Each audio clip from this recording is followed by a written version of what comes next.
Anti-lockdown rallies continued across the country Friday, with protests in more than a dozen states.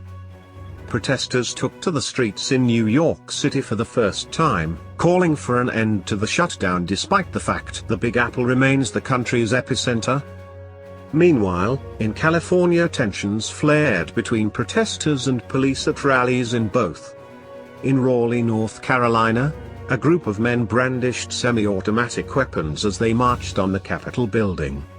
Armed protesters descended on the Ohio Statehouse in Columbus again Friday, as Governor Mike DeWine extended the state's lockdown until the end of May.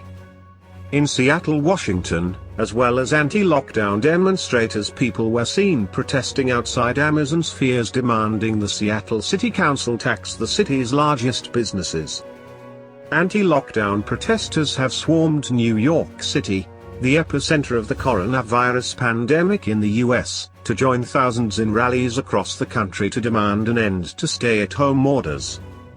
Demonstrators gathered outside of City Hall in Manhattan in solidarity with people in California, Pennsylvania, North Carolina, Washington, Ohio and Illinois, calling for freedom for millions who have been kept inside for weeks to stop the spread.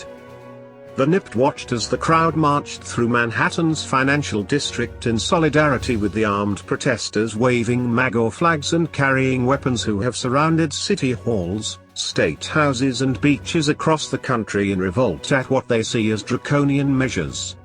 While the New York City crowd were fired up and vocal, rainy conditions foiled a larger turnout. Elsewhere, it was a different story. In California, tensions flared between cops and angry residents in Sacramento and Los Angeles amid anger over Governor Gavin Newsom's decision to close the beaches and limit the population to a certain list of activities.